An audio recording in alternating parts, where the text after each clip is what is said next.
some of the problems are arising from technical components. Others are commercial. Others, again, are social or legal.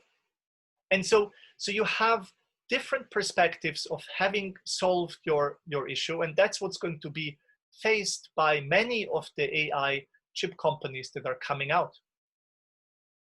So hundreds of companies have been funded to develop AI chips. What if they find a customer? What if they actually sell a product and that product gets deployed? There's going to be technical problems, commercial, social, legal. Thinking about these is a fascinating exercise across multiple dimensions, across multiple disciplines, across multiple professions. And in this talk, I would like to encourage you to reach outside of your boundary of your own profession to consider all of these different things. What happens in the AI space?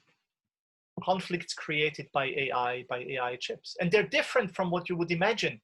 It's not the conflict of, is AI going to take over the world? Is it going to destroy my job?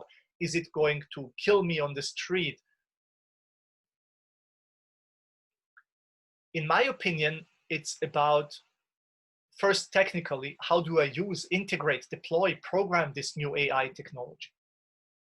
Where integrating may be the more difficult part. My world already has things. How do I integrate this new technology into it?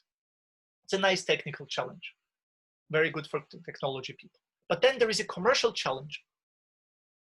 Let's say you have a customer, and that customer already has clients. They do business in a certain way. Now you want to sell them this new technology. They have to think about, if I buy this AI chip, how does this affect my client relationships?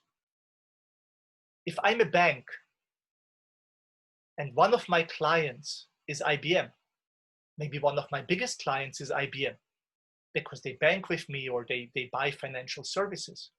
If I buy an AI chip from a small little company that is out there, what does that do to my relationship with IBM? IBM has a solution for AI, right? They may come back to me and say, no, you should not be buying this AI solution from a little company because we are your main customer. And if you don't support our products, we are not going to be supporting you as our bank. And the same thing goes for governments. The same thing goes for many other professions. The world is an intricate space of relationships, and commercial conflict arises even when you've solved all of the technical problems. Let's say it does work and it is 100 times faster. You could create social conflict. Let's say that the commercial conflict is resolved, but there is a social conflict with supply chains. You have a supply chain in your organization that buys things from, if you're a large organization in the US or in Western Europe, you will be buying from Bull, from HP, from Dell, from the main vendors. How does your relationship with these big vendors get impacted by buying a new technology from a new little company, from a new startup?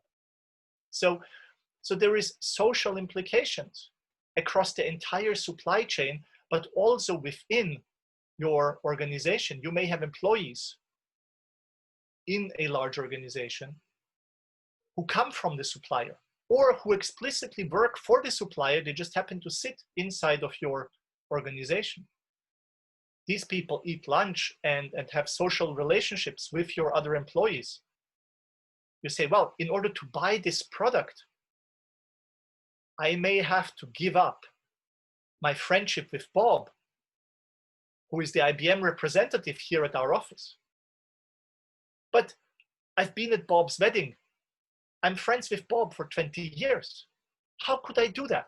How could I do this to Bob? How is he going to look in front of his friends over at IBM?